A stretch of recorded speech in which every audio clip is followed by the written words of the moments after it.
Hey guys, I know a lot of you have been hyped up by the C&C Remaster. Some of you have also been hoping for a Generals Remaster.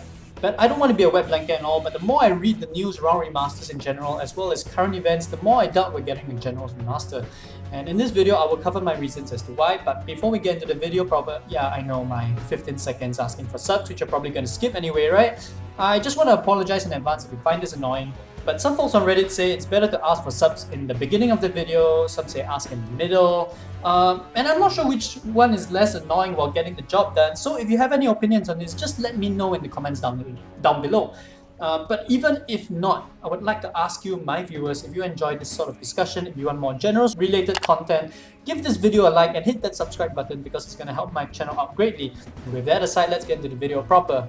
Firstly, the Command Conquer Tiberium Universe is great for remastering. Let's just get that out of the way. It has great potential depth in lore to explore and plenty more story just waiting to be created.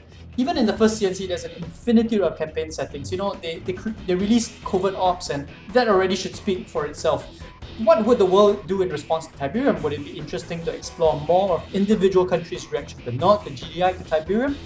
Could not, as a terrorist organization, maybe do something like, let's give an example, they deploy a simple dirty bomb in a city, something like liquid Tiberium bomb in C&C 3, but behaving more like a conventional dirty bomb and causing the city to become uninhabitable rather than destroying it via a huge explosion, prompting the GDI to stop them before they can detonate it. You know, that's a relatively simple example for a new mission. I'm sure there can be plenty more ideas to add to the remaster. And now that's not to say that Generals can't have the same kind of potential. Generals was built from the ground up with 3 asymmetrical factions in mind, and the single-player campaigns exploited the 3 factions to great effect. Well, could the GLA have made it to South Africa, Brazil? Now, 0 Hour is known to be rushed to a point where whole swaths of content were planned, but simply cut due to lack of time. Now, some mods like Shockwave and Rise of the Raids restore much of the cut content, but it still feels like there's plenty of potential for a more robust engine, maybe one that's not frame rate dependent of all things, a more multiplayer balanced set of units to play with, more Generals to play around and just have stupid fun with, you know? But Generals faces a couple of problems that the Tiberium Universe does not. And to understand the problems, we have to understand what Generals was inspired by. It was inspired by the War on Terror. Now, most of the tropes that went into Generals still resonate with what we see in the world. The problem is that the Generals universe is too inspired by the real world to be inoffensive. And some of you might have straight away thought of China, but I'll get to that in a bit. Let's quickly touch on the other factions first so that we get those out of the way. Now the USA is portrayed in a pretty decent light, using technologically advanced tanks and equipment like Avengers, laser defense systems, you know, high-speed bombers, the Auroras. Also, preserving freedom. And I don't think anyone has a problem there. Next, the GLA is a hilariously portrayed faction satirizing ideological fanaticism. We will not be oppressed! And they command angry mobs, for goodness sake, you know. GLA units are also thematically Arab-inspired. Now, whether the Arab states are unhappy is a subject beyond my reach, but last I checked, no Middle Eastern countries have publicly banned Command Conquer Generals. One country that has banned it, however, is China.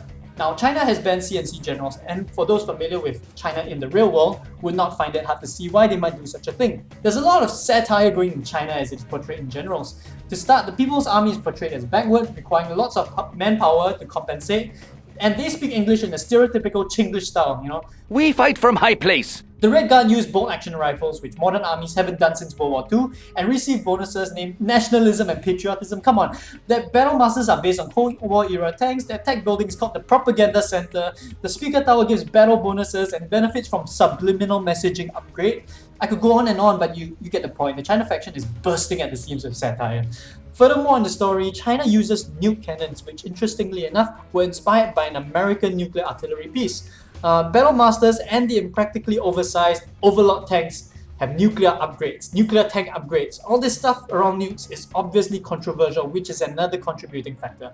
On top of that, in the single-player campaigns, China frequently uses extremely heavy-handed strategies like destroying the 3 Gorges Dam just to wipe out the GLA base below and destroying the Hong Kong Convention Center because the GLA sets up inside.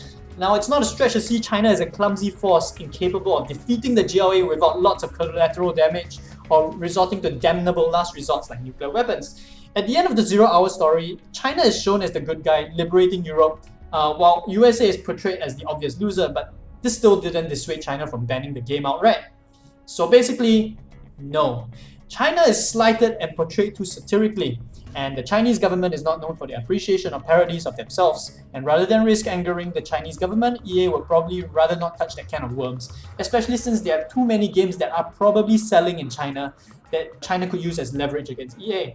And I don't think EA selling the IP rights to some other company is going to be a viable thing or sensible for anybody, to be honest. I just don't see EA as a profit-driven company doing anything of that sort, flipping the bird to the Chinese government and going ahead with a Generals Remaster. The alternative, which I'm not keen on seeing, is sort of remake that takes China completely out of the picture. They could do this by switching the nation to something like, switching the faction to something like Russia, you know, like in the Red Alert franchise, which is unlikely to stop Generals from getting banned anyway, because Red Alert was banned in China because of the Soviet's communist background. Or maybe they could use North Korea instead, but that's probably even more unlikely because, you know, China's the good guy. I don't think anybody else thinks North Korea is suddenly going to become the good guy. Will India become the new faction? Sure doesn't feel like it to me. It hasn't built enough of a reputation in the American mind to satirize in this context. Even so, making a Generals with such a radical change on the whims of a single, although significant government, at the risk of alienating an entire fanbase, I don't think EA would want to play out another Generals 2.